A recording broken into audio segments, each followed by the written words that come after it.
남유다의 역사에서 가장 영적으로 어두웠던 그 암흑기를 지나면서 요시야가 8살의 나이로 왕위에 오르게 됩니다. 55년간 통치한 할아버지 므낫세와 2년간 통치한 아버지 아몬, 반세기 동안 유다는 영적으로 가장 어두운 암흑기를 보내야만 했었습니다. 그리고 그 다음에 등극한 8살의 어린 왕 요시야. 그런데 그는 다행스럽게도 여호와께 마음이 있는, 하나님께 간절한 마음이 있는 그런 사람이었습니다.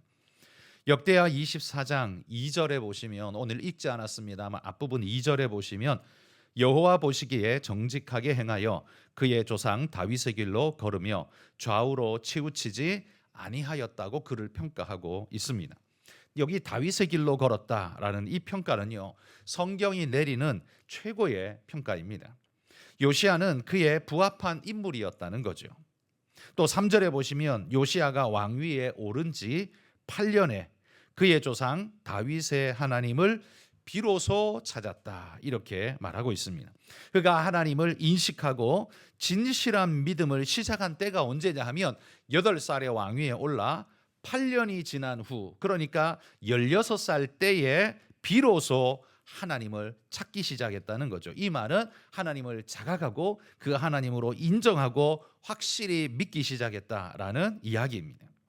그리고 그 3절에 이어서 보자면 요시야 제12년에 유다와 예루살렘을 비로소 정결하게 하였다, 이렇게 말합니다. 그러니까 오늘 본문 시작하는 이 8절에 나오는 것처럼 요시야가 왕위에 오를 때 8살, 그 오른 이후에 18째 해에, 그러니까 26세가 되었을 때죠, 그 땅과 성전을 정결하게 하는 일을 마치고, 이렇게 말합니다. 그러니까 이게 아까 앞에서도 우리가 살펴본 것처럼 요시야가 8살에 왕위에 올라서 12년 재위 12년째 20세 되던 때에 땅을 성결하게 하기 시작해서 그가 통치한 지 그 18년 되던 해, 곧 26세 때에 그 일을 마쳤다라는 이야기입니다. 그러니까 20살 때에 시작해서 26세에 성전을 정결케 하는 일, 그리고 이스라엘을 정결케 하는 일을 마쳤다고 말합니다. 6년 동안 유다와 예루살렘 성전을 새롭게 하는, 정결케 하는 이 사역을 꾸준히 해왔다는 이야기죠. 요시야가 왕위에 오른 이후에 그가 성인이 되어서 스스로 결정할 수 있을 때가 되었을 때 그가 한 일이 뭐냐? 그건 그 땅과 성전을 정결케 하는 그 일이었습니다. 왕으로서 그가 선택할 수 있는 수많은 일들이 있었겠지만 요시야의 선택은 하나님 앞에서 유다를 성결하게 하는 일, 이 일에 마음을 두었다라는 이야기이죠. 왕으로서 그가 해야 할 일이 얼마나 많았겠습니까? 경제나 국방 같은 어느 나라나 또 어느 시대나 진짜 중요해 보이는 이런 일들이 그에게도 숙제로 있었지만 요시야가 보건대 유다를 새롭게 하는 가장 중요한 일은 경제와 국방보다도 영적 성결에 있다라는 사실을 요시야는 깨달았다는 거지요. 요시야는 비록 어린 나이였지만 중심을 볼 줄 아는 그런 사람이었습니다. 우리가 중요한 일인 줄 알지만, 여러분, 중요한 일인 줄 안다고 중요한 일을 제일 먼저 하고 제일 중요하십니까? 그렇지를 못하잖아요. 중요한 줄은 아는데 급한 일이 생기면 중요한 거 뒤로 밀어놓고 급한 것부터 하는 게 우리의 일 아닙니까? 중요한 줄 몰라서 안 하는 게 아닙니다. 급한 일에 떠밀려서 중요한 게 뒤로 밀리는 거예요. 왕으로서 지금 빨리 경제를 회복시키고 국방을 강화시켜서 외적의 침입으로부터 이 나라를 보호해야 한다. 이건 언제나 두 번째 갈 수 없는 중요한 문제이죠. 그런데 요시야는요, 그거 정말 중요하다. 그렇지만 지금 이 백성에게 더 중요한 것은 그거보다도 하나님 앞에 영적 성결로 다시 돌아오는 것. 하나님께 복받지 않고는, 하나님의 축복을 받지 않고는 우리가 아무리 경제와 국방을 살린다 해도 그건 아무짝에 쓸모없는 일이 될 수 있다는 걸 요시야는 비록 20살 어린 나이지만 알았다는 이야기죠. 요시야는 외면적 자원을 갖추는 일보다 훨씬 중요한 것이 내면적 자원을 확보하는 일이라고 지금 봤다는 겁니다. 내면이 알곡으로 채워지지 않으면 외면 껍데기가 아무리 화려하고 빛나 보여도 그건 다 쓸모없는 일이 된다는 걸 그는 알았다는 말이죠. 여러분, 오늘날 대한민국을 보면 모두가 하나같이 똑같은 소리를 합니다. 경제, 경제. 어느 채널을 틀어도 어느 누구를 만나도 아마 직장인들 모든 사람이 다 똑같이 하는 말이 아마 이 구호일 겁니다. 경제, 경제. 맞습니다. 경제가 돌아가야 모든 것이 돌아갑니다. 우리는 경제를 나라를 돌리는 피라고까지 말할 만큼 중요하게 생각합니다. 그러다 보니 사람들은 다 너도나도 돈돈하는 상황에 직면할 수밖에 없는 거죠. 요즘 사람들의 관심은 오로지 돈인 것 같습니다. 돈이 필요하고 돈이 중요하다는 거 거부하는 말이 아닙니다. 중요하고 진짜 필요합니다.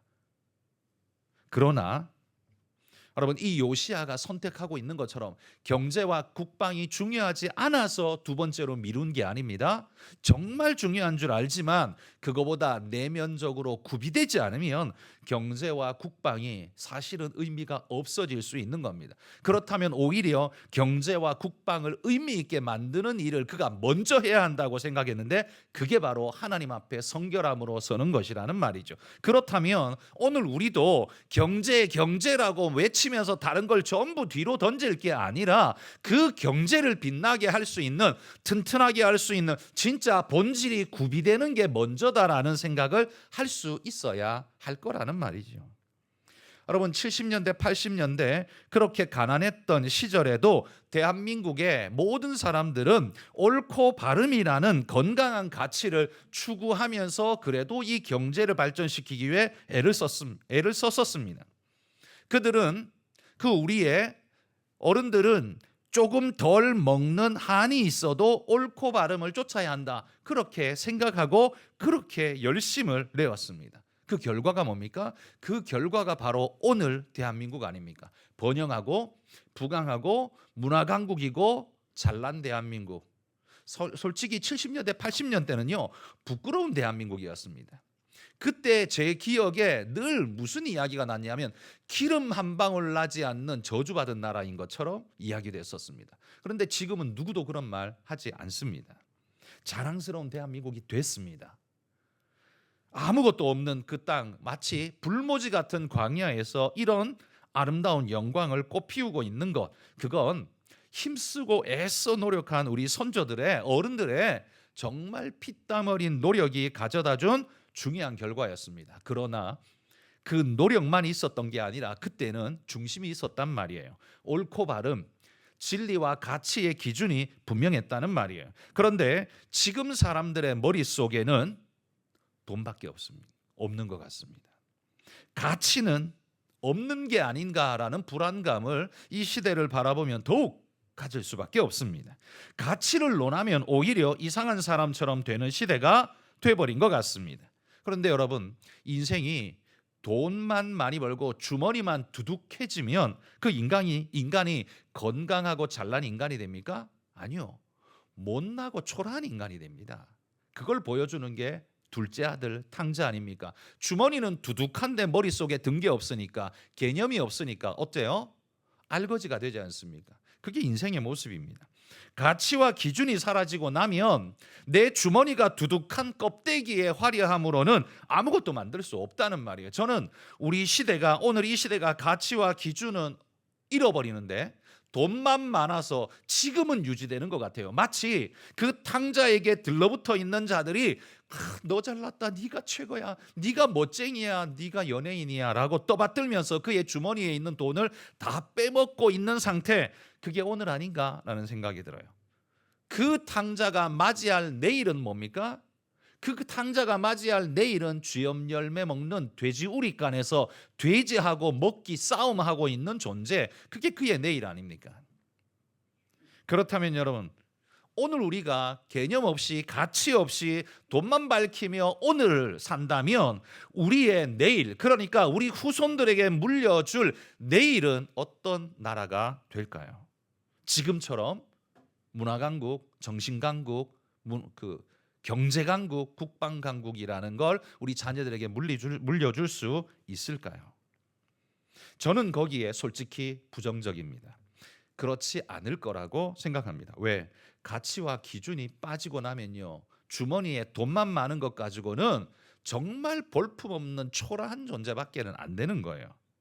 한마디로 우리가 졸부라고 조롱하는 졸부밖에 아닌 겁니다. 머릿속에 든 건 없고 개념은 없는, 돈만 많아서 주체를 못하는 존재, 그게 졸부 아닙니까? 우리가 그렇게 되면 안 된다는 말이죠.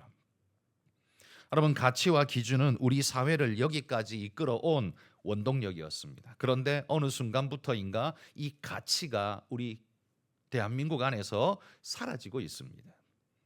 이런 가치를 쓸모없는 것처럼 말하고 있습니다. 저는 이런 문화야말로 바로 아하스의 문화고 므낫세의 문화라고 생각합니다. 유다 나라를 완전히 쫄딱 망하게 했던 그들의 문화. 하나님의 가치를 버리고 돈의 가치, 향락의 가치, 자기 자랑의 가치가 지배하는 세상을 추구했더니만 유다의 결국이 어떻게 됐습니까? 끝없는 추락입니다. 이걸 우리는 기억해야 한다는 겁니다. 우리가 성경을 읽으면서도 거기에 교훈을 얻지 못한다면 그 성경을 왜 읽는 것이겠습니까? 지금 부유하고 세상에서 제일 잘 나가고 유명한 나라가 되어 있는 대한민국, 이거 자랑만 하고 있을 게 아니라는 말이지요. 어떻게 이 나라를, 이 자랑을 유지시키고 더 발전시킬 것인가를 우리는 연구해야 하는데, 저는 그 근간에 정신적 기준이 있다라는 거, 그거 잃어버리고 나면 껍데기 아무리 페인트 칠 해봐야, 향수 뿌려봐야 그 속에서 나오는 악취를 감당할 길이 없는 내일을 맞이하게 될 거라는 말이지요. 우리 믿는 이들이 먼저 껍데기의 중요성보다 알맹이의 중요성을 더 강조하는 그런 분들이 되시기를 소망합니다. 세상 곳곳에서 그리스도인들이 그렇게 외치고 그렇게 주장해야 사람들이 그 이야기를 듣고 그래 맞아, 혹은 정치꾼들도 자기 마음대로 잘못 가다가도 백성들의, 국민들의 소리가 이거구나라고 하고 정신 차리고 바른 길로 올 수 있도록 그렇게 만들어줘야 할 책임이 우리에게 있다는 말이죠. 정신없이 몰려가는 시대와 문화를 여러분, 우리가 조금이라도 바른 길로 이끌 수 있는 그런 우리 기독교인들이, 그리스도인들이 정신적 이 나라의 지도자가 되실 수 있기를 축복합니다. 요시아가 그 땅과 성전을 성결케 하는 일에 모든 마음을 썼다고 했는데요, 그 당시의 상태가 어떠했는지, 왜 요시아가 그래야만 했는지 엿볼 수 있는 구절이 11절에 보면 나옵니다. 우리 본문을 읽지 않았습니다. 11절은 우리 본문의 앞쪽에 있는데 성경이 있으신 분들은 한번 보십시오. 11절 끝에 보시면 이렇게 말합니다. 유다 왕들이 헐어버린 성전들이라는 이 표현이 나옵니다. 유다 왕들이 누구겠습니까? 그 앞에 므낫세와 아몬, 57년 동안 이어져 온 암흑의 시기에 그들이 뭘 했다고요? 헐어버린 성전, 성전을 헐어버렸다는 거죠. 성전을 깡그리 다 무너뜨렸다는 말은 아닐 겁니다. 요시아가 왕위에 올라 보니까 성전의 일부가 허물어져 있는데 이거 고치려고 누구도 생각하지 않는 거예요. 무너지면 무너진 대로 내버려 두고, 빵꾸 나면 빵꾸 난 대로 내버려 두고 아무 관심도 없고 마음도 없는 거예요. 이것이 57년을 이어오다 보니까 사가지고 무너지고 또 무너졌던 거죠. 요시아가 그걸 발견한 겁니다. 그때 요시아가 왕위에 올라서 성인이 되자 이 일을 해야겠다라고 마음을 먹었다는 말입니다. 16세에 하나님을 비로소 찾으면서 깨달으면서 인생이 바뀐 거죠. 내가 뭘 해야 되겠다라는 방향이 바뀐 겁니다. 그러면서 그가 할 수 있는 일, 또 그가 해야 할 일, 그게 뭔지를 찾았고 그것을 20세가 되던 그날에 결단을 하고 20살 때에 그 일을 집행했다라는 이야기인 거죠. 여러분, 16세 때부터 20세 성결의 역사를 시작할 때까지 요시아의 마음은 하나님으로 인해서 아마 불이 붙어 있었을 겁니다. 이거 어떻게 할 수 있지? 어떻게 해야 되지? 언제 시작하면 적절하지? 상황과 여건, 그 57년 동안 그 죄악된 왕들 밑에 있었던 그 수많은 신하들이 요시야의 말 한마디에 알겠습니다 하고 따르겠습니까? 그 어린 요시야의 말에 아마 콧방귀를 뀌면서 저 어린 왕은 내가 주물를 수 있어 라는 생각으로 아마 말도 안 듣고 왕을 부리려고 하는 자들이 얼마나 많았겠습니까? 그러니 왕이라고 하지만 지금 뭘 한다고 해서 지금 뭘 막 할 수는 없었을 겁니다. 그래서 요시야는 고민했겠지요. 언제 어떻게 이 일을 시작해야 저항을 최소화하고 이 일에 저들을 함께 불러들여 동역할 수 있게 할 것인가. 아마도 그는 이 4년 동안을 바로 그 생각을 하며 그 준비를 하면서 때가 되었다라고 할 때 아마 20세에 그 일을 시작한 것 같습니다. 여러분, 이 거룩의 열망을 가진 이 사람을 주목해 보십시오. 그리고 이 사람을 하늘에서 내려다보고 계실 하나님의 마음은 어떠셨을까를 한번 생각해 보십시오. 세상에 다 썩어 있는 유다, 다 병들어 있는 유다에 다행스럽게도 그 나라의 왕이 정직한 마음을 가지고 하나님 앞에 바르게 서리라 결단을 하며 일어서려고 할 때 그 어린 새싹 같은 왕이 몸부림을 하고 있을 때 하늘의 하나님이 그를 바라보면서 어떤 마음이셨을까 한번 생각해 보자는 말이에요. 하나님을 향한 열망을 가진 사람이 성결의 일을 시작하려고 할 때 제가 생각할 때는요, 하나님의 마음도 아마 흥분되었을 거라고 생각합니다. 내가 그렇게 바라던 일을 어린 새싹 같은 네가 지금 하려고 하는구나. 그래, 고맙다. 내가 너를 도와 너와 함께 하리라. 아마 하나님 마음이 그런 마음 아니었을까요? 성경에 보면요, 이런 마음을 가진 사람들이 몇몇이 등장합니다. 그 중에 대표적인 인물을 꼽아보자면 사도행전 13장 22절 말씀 같이 한번 읽어봅시다. 패하시고 다윗을 왕으로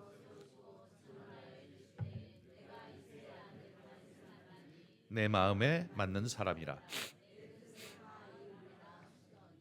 하나님께서 다윗을 볼 때 흥분되신 마음으로 이렇게 말씀하셨다는 거예요.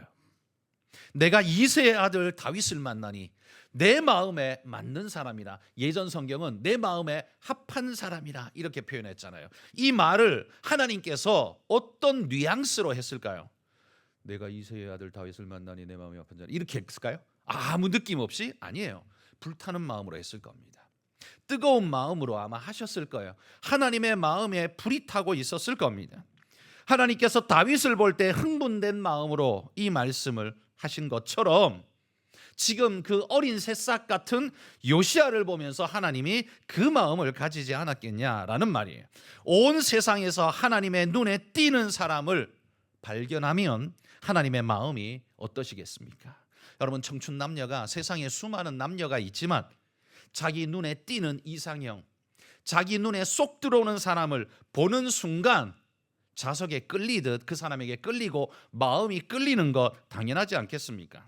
마찬가지로 하나님도 하늘에서 이 땅을 내려다보시다가 하나님 마음에 합한 사람을 만나면 하나님의 강력한 자성에 끌리듯 그 사람에게 마음이 끌리고 그 사람에게 눈이 가고 그 사람을 계속 따라다니고 싶지 않으셨을까요? 저는 하나님이 그런 흥분을 가지고 요시야를 봤을 거라고 생각됩니다. 여러분, 이런 사람들이야말로 하나님을 흥분케 하는 존재들일 겁니다. 내가 그와 함께 이 일을 이루리라. 내가 그와 함께 이 일을 행하리라. 하나님이 그런 마음 갖지 않았겠습니까? 요시야가요, 요시야는 바로 그 다윗의 길로 걸었던 사람이었습니다.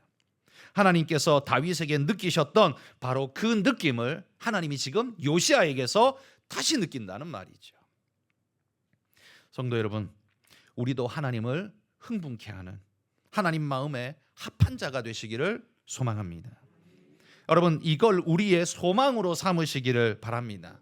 로또 맞는 것도 좋고 무엇 다른 어떤 것도 좋고 뭐 예쁜 여자 남자를 만나고 높은 연봉에 목매는 것, 이것도 뭐 나쁜 일 아니라 좋은 일이지만, 그러나 그거보다 하나님 마음에 합한 자가 되면 그 다음 일은 우리 하나님께서 반드시 이루어 주실 줄 믿습니다.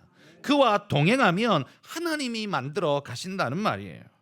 여러분, 우리 인생을 우리가 만들려고 하니까 항상 내 인생이 졸작인 겁니다. 그냥 거기서 거긴 거예요. 돈에 쫓기고 세상에 팔린 그런 졸작 인생 작품, 나는 분명히 최상위 작품을 만들려고 애를 썼는데, 근데 만들어 놓고 돌아보면, 하나님 없는 내 인생 돌아보면 우리 인생은 언제나 졸작 같아 보인다는 말이에요. 오히려 두렵고 걱정되고 어찌할지 모르겠지만, 여러분 그런 때에 오히려 다른 생각 마시고 딱 한 가지만 결단하시기를 바랍니다. 무슨 일이든 하나님 마음에 합한 선택과 결정으로 살아가겠습니다. 그 다음은 하나님이 맡아주십시오. 여러분 이게 우리의 기도일 수 있기를 소망합니다. 요시아가 결단한 것처럼, 다윗이 결단한 것처럼 우리도 그런 결단으로 세상과 다르게 사는 그런 멋진 하나님의 사람들이 되시기를 축복합니다. 여러분 하나님 앞에 작품 같은 인생은 내가 만들 수 있는 게 아닙니다. 하나님 만들어 주셔야 됩니다.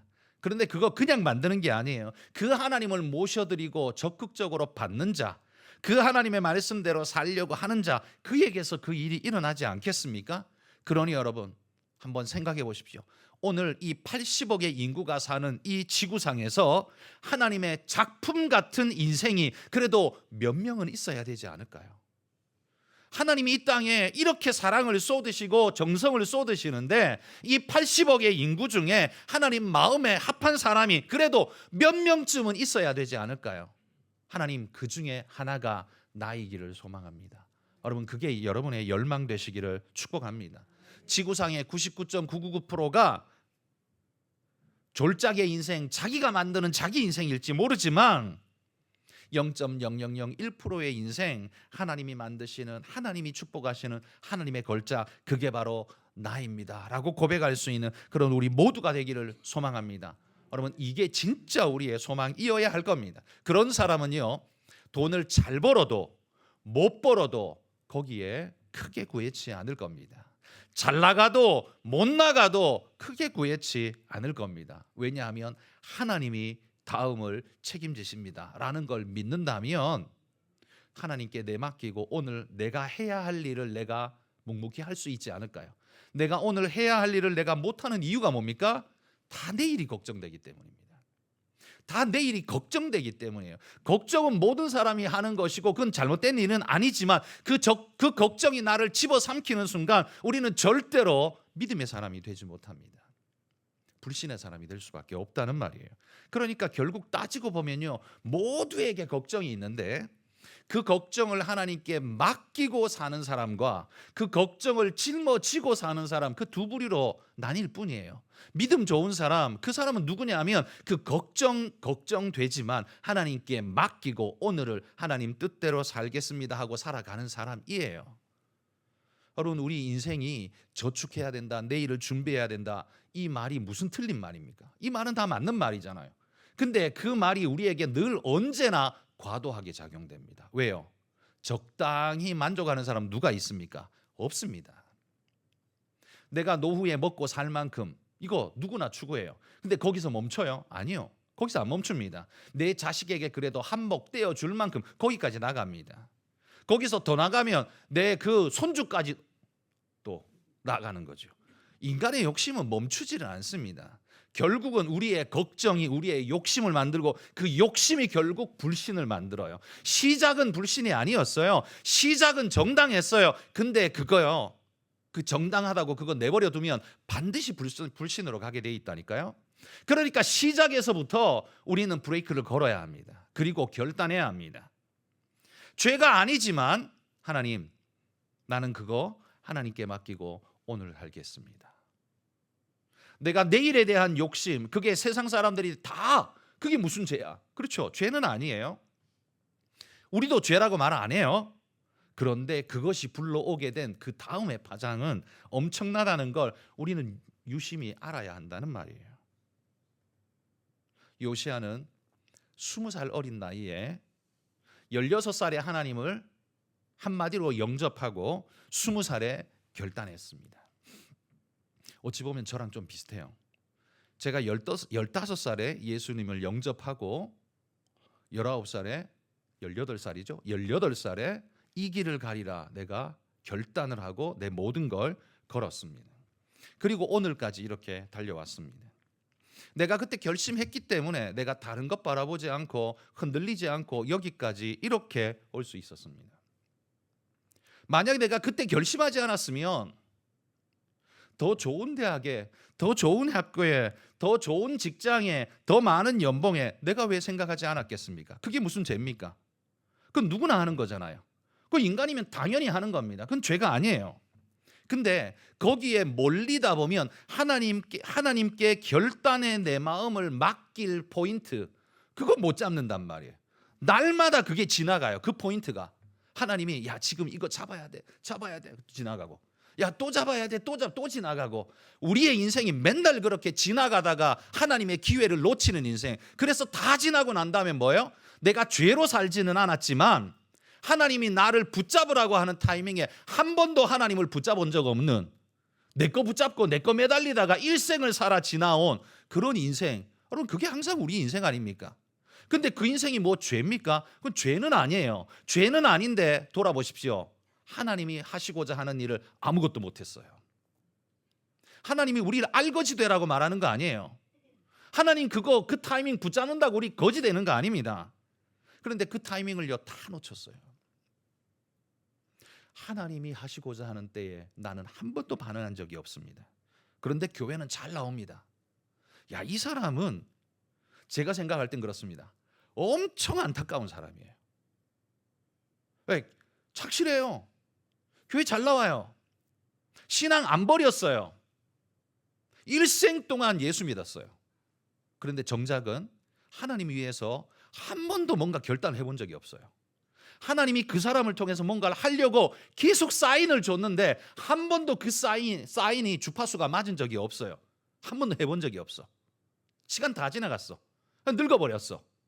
그리고 하나님 품에 안겼어. 얼마나 안타까울까요? 얼마나 안타까울까요? 여러분 우리 인생에 그게 무슨 죄야?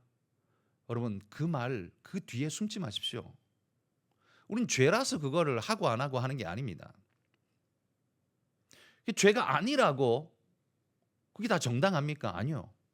죄는 아니지만 하나님이 부르시는 때에 내가 하나님 앞에 결단하고 그분을 붙잡는 거 굉장히 중요한 일입니다. 그게 없기 때문에 내 인생에 마디가 없는 거예요. 내 인생을 단단하게 붙잡아주는 마디가 안 생기는 거예요. 그냥 휘 굽어져서 그냥 그 나물에 그 밥 인생으로 살아가게 되는 겁니다. 세상이 볼 때는 돈 잘 벌고 괜찮고 괜찮은 직장에 괜찮아 보이겠죠. 근데 하나님이 볼 때는 아무것도 아닌 거죠. 늘 안타까운 존재일 뿐인 거죠. 여러분 요시아처럼 결단하시기를 바랍니다. 여러분의 직장을 버리라는 이야기 절대 아닙니다.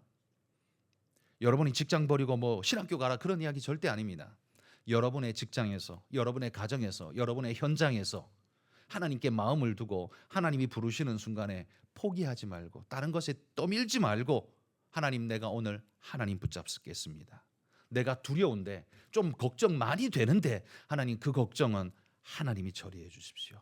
여러분 그런 결단으로 하나님께 맡기는 믿음의 인생이 되시기를 축복합니다.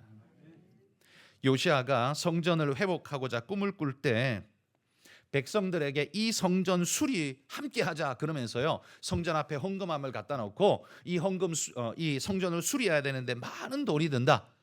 성도 여러분 아니죠 국민 여러분 헌금해 주십시오. 함께 해 주십시오. 그때 많은 국민들이 함께 헌금에 동참해서요 많이 모였습니다.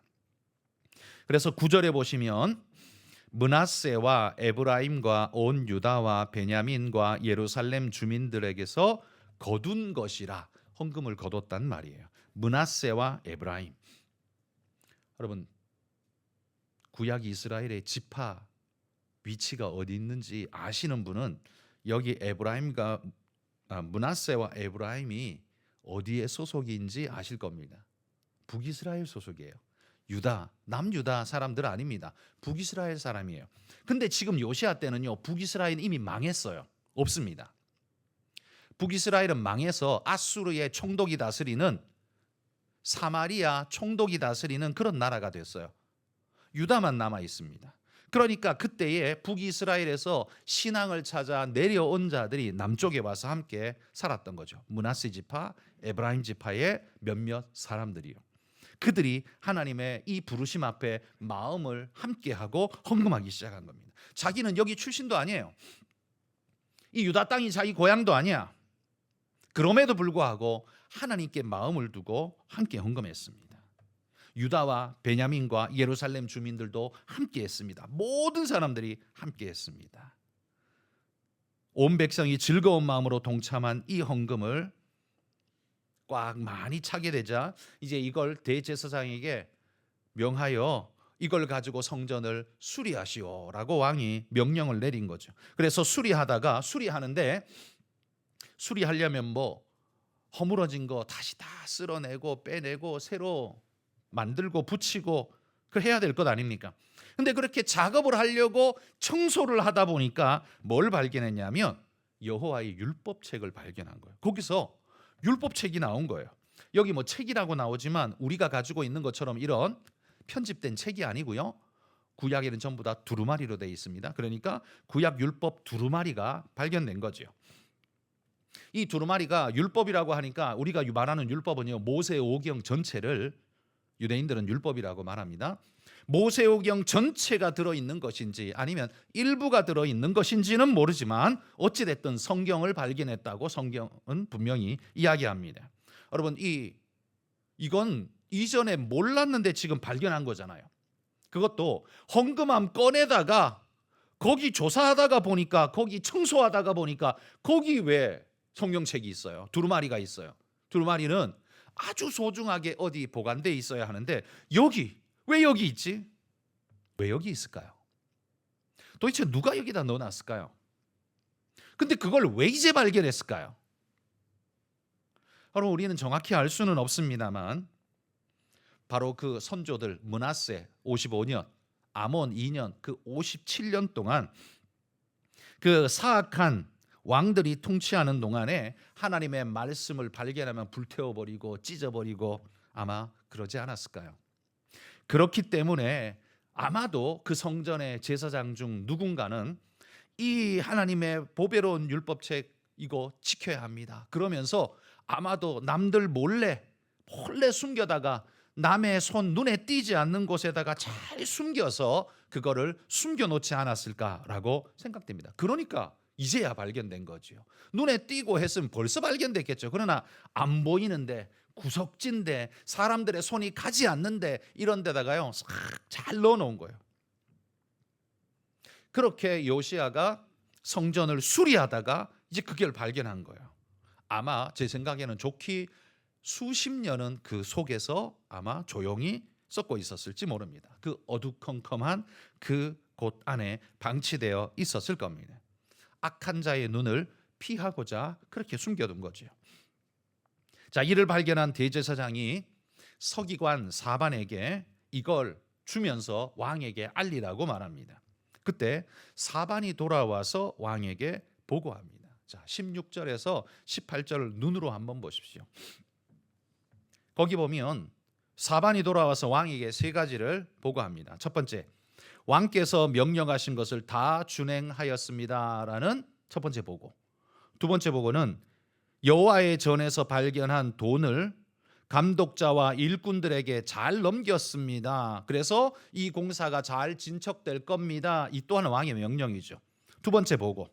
그리고 세 번째 보고가 이겁니다. 그런데 대제사장 hil기야가 내게 이 성전 안에서 이 두루마리 책을 발견했다고 저에게 주고 왕께 보고하라고 말씀했습니다. 그러면서 그 성경을 쭉 펴서 읽은 거예요. 그게 율법의 책이었습니다.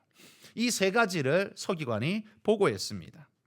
이 왕명을 받고 전달하는 서기관의 입장에서는 왕이 명령한 것이 무조건 1번의 중요성을 가지고 있겠죠. 그래서 1번 왕께서 명령한 것을 다 준행하였나이다. 이게 보고의 1번이었습니다. 뭐 그는 그럴 수밖에 없었을 겁니다. 그러나 그의 보고를 가만히 들여다보면 그의 마음속에는 그의 심령 속에는 그냥 기계적으로 업무를 처리하고 있는 서기관의 모습을 볼 수 있습니다. 이 서기관 사반의 그 말 속에는요, 어느 한 부분에도 여호와의 말씀 율법책을 발견했다는 흥분과 떨림이 보이지가 않습니다.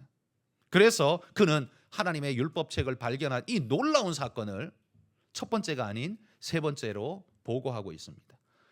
중요한 것 먼저 보고하고, 그 다음 중요한 것 보고하고, 그 다음에 세 번째 그냥 떨거지 보고하고, 그게 율법의 이야기였다라는 말이죠.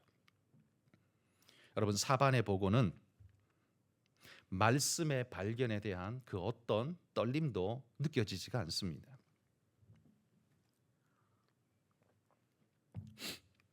그의 보고는, 세 가지 보고는 그가 해야 할 보고는 맞는데 기계적인 보고 같이 느껴질 뿐입니다. 그런데 여러분, 이 보고를 받은 요시야가 어떤 반응을 보이는지를 보십시오. 19절에 보시면 왕이 율법의 말씀을 듣자 곧 자기 옷을 찢더라. 이게 요시야의 반응이었습니다. 서기관은 그냥 자기 업무 중 하나로 그냥 보고했을 뿐입니다. 아무 감정도 아무 흥분도 없습니다. 그런데 요시야는 그 말씀을 듣는 순간 가슴이 타들어가고 있습니다. 이게 세 번째 인물일 수가 없는 거예요, 요시야에게는. 그 앞에 두 개 진짜 중요하다고 말했던 자기가 명령한 거 다 잊어버리고 이것밖에 생각이 안 나고 가슴에 불이 타면서 옷을 찢을 수밖에 없는 이 반응이 요시야에게서 터져나고 있다는 겁니다. 다른 말은 들리지도 않습니다. 오직 하나님의 율법만 지금 심장을 뛰게 하고 있습니다. 그리고 그 말씀에 부합하지 못한 지금 우리나라 유다의 상황을 생각하니까 하나님의 진노가 눈앞에 보이는 것 같습니다. 그러니 옷을 찢으며 회개의 마음으로 하나님 앞에 자신을 표현할 수밖에 없었습니다. 여러분, 서기관 사반이 세 번째로 보고한 그것, 그러나 요시야는 그것이 첫 번째였습니다. 다른 모든 건 다 들리지도 않고 그게 첫 번째였습니다. 여러분, 주님이 마음의 첫 번째인 이 사람을 보십시오. 우리는 환경을 따지고 직장을 따지고 사람들 눈치 따지고 계산하지만 진짜 하나님의 사람은요, 하나님 말씀에 무조건 1번으로 반응한다는 말입니다. 여러분 안에는 어떻습니까? 자식이 1번, 돈벌이 2번, 예수님 3번, 그렇지 않습니까? 보통 사람들의 순위가 보통 이렇습니다. 그런데 요시야는 그걸 딱 듣는 순간 다른 모든 것 다 보이지 않습니다. 하나님의 말씀이 무조건 1번이었고 그것이 가슴을 타들어가게 하고 그를 반응하게 만들고 있는 걸 봅니다. 바로 이게 하나님이 보실 때 요시야의 아름다움이었다는 말이죠. 여러분, 우리는 어떻습니까? 여러분, 나를 나대게 하는 건 무엇입니까? 내가 예쁜 옷 입고 멋진 차를 타며 남들이 부러워할 만한 어떤 것을 가지고 있기 때문에 그게 나입니까? 나는 무엇에 가장 민감하게 반응하고 무엇을 첫 번째로 나는 생각하고 있습니까? 혹시 우리 안에 하나님은 끝번 아닙니까? 말번. 시간이 남으면 교회 가고 여유가 되면 봉사하고 내 중요한 것 앞에 서열순위, 자식, 직장, 건강, 내 취미, 관계, 그거 하고도 남으면 봉사하지요.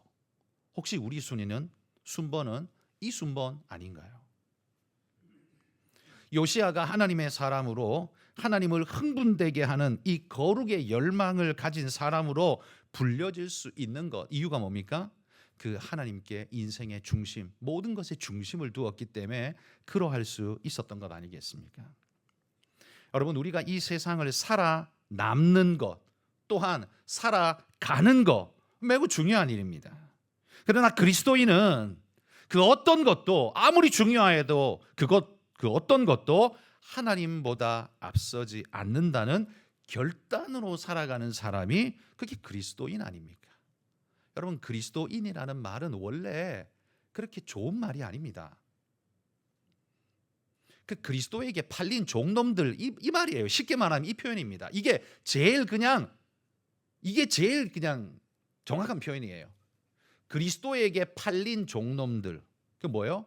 자주권은 자기에게 없고 그리스도의 것이고 소속이고 그리스도가 시키는 대로 살아야 하는 존재들, 자기 이런 거 없는 존재들, 그게 그리스도인이에요. 그런데 우리는 그리스도보다 앞에 서 있는 순번 너무 많지 않나요? 서기관 사반처럼 왕이 시키신 모든 일을 행하였나이다. 성전 지으라고 돈 갖다 주라는 거 잘 갖다 줬나이다. 그 다음에 하고 보고 할 것 다 하고 나머지 떨거지 율법의 말씀. 여러분, 이게 우리 인생 아닌가 한번 돌아보자라는 겁니다. 여러분, 돈벌이나 직장, 가정, 자식, 이게 하찮아서 제가 이런 말씀 드리는 게 아닙니다. 그 모두 다 고귀하고 귀중한 일이에요. 그런데 하나님보다 고귀하진 않습니다. 여러분, 이게 여러분 마음에 결단이 서실 수 있어야 됩니다. 우리 마음에 1번이 무엇인가를 돌아봅시다. 모든 2번, 3번, 4번, 5번은 1번을 향하게 돼 있고 1번의 재료로 쓰이게 되어 있습니다. 1번이 하나님 아니면요, 언제나 우리는 우상숭배할 수밖에 없고 무너질 수밖에 없는 요소들을 늘 가지고 있습니다. 근데 이걸 극복하는 것이 쉽지가 않죠. 뭘 하려고 하기보다 하나님을 느끼십시오. 하나님을 만나십시오. 하나님을 감격하십시오. 그거 외에는 이 방법이 없습니다. 그런데 하나님 멀리하고 성경 멀리하고 예배 멀리하고 하나님 만나는 기회 다 멀리하고 시간 남으면 할게요. 그 사람은요, 제가 늘 말하잖아요. 신앙은 빈익빈 부익부라고. 없는 자는 계속 없어질 수밖에 없어요. 왜? 하나님을 항상 꼴찌로 두거든요. 그러니까 그 사람은 평생 가도 신앙이 더 이상 발전을 절대 못합니다. 신앙 있는 사람은요, 하나님을 사랑하고 갈망하기 때문에 항상 하나님이 1번입니다. 그 사람은 계속 하나님이 1번이에요. 그 사람은 신앙이 계속 좋아질 겁니다. 그래서 신앙은 빈익빈 부익부입니다. 여러분, 오늘 우리가 요시야의 말씀을 함께 살폈습니다. 16살에 결단했습니다. 하나님을 결단하고 인생이 바뀌었습니다. 20살에 자신의 인생의 노선을 확실하게 정하고 해야 할 일이 무엇인지를 확실히 정했습니다. 하나님이 그를 보면서 그에게 선물을 주셨습니다. 말씀의 선물, 생각지도 못한 곳에서. 거기에 요시야는 온 마음으로 반응하고 있습니다. 우리는요, 나는 어떻게 반응합니까? 하나님이 내게 말씀 주실 때, 하나님이 내게 기회를 주실 때, 하나님이 내게 뭔가를 주실 때 나는 어떻게 반응하고 있습니까? 할 일이 먼저 생각나고 직장이 먼저 생각나고 딴 게 먼저 생각나면 우리는 무조건 하나님을 버리게 돼 있습니다. 여러분, 한번 결단해 보시기 바랍니다. 결단이 없이는 신앙의 발전 절대 없습니다. 교회 백날 오래 다닌다고 신앙 성장 안 합니다. 그 모든 순간에서 결단을 하십시오. 계단을 밟고 올라서듯 그렇게 결단을 하십시오. 그것이 여러분을 발전하게 하고 하나님 안에 뜨겁게 하고 그것이 여러분 인생을 나중에 진짜 빛나게 할 것입니다. 앞에 말씀드린 것처럼 돈만 많은 대한민국 말고 가치와 기준이 선명한 대한민국이어야 우리 미래가 소망이 있다고 했습니다. 여러분, 돈 잘 버는 교인, 그건 별로 필요 없습니다. 뭐 자기는 그냥 뭐 사는 거는 잘 살고 괜찮겠죠. 그러니까 하나님 앞에 그 눈에 띄지 않습니다. 하나님 누가 눈에 띄어요? 불타는 사람이 눈에 띕니다. 하나님을 향해 불타는 사람, 여러분, 그 사람이 바로 여러분이 되시기를 소망합니다. 하나님이 여러분을 주목하면 그 다음 일이 무슨 일이 벌어질지, 무슨 일이든 벌어질 수 있습니다. 왜? 하나님이 주목하시면, 하나님이 주시면, 하나님이 하고자 하시면 무엇인들 못하겠습니까? 내가 이루고자 하는 것, 그까짓 건 한 뼘짜리지만 하나님이 주시고자 하면 그건 뭐 비교 불가의 엄청난 게 내게 쏟아질 줄 믿습니다. 여러분, 그런 믿음으로 하나님 붙잡으시기를 축복합니다.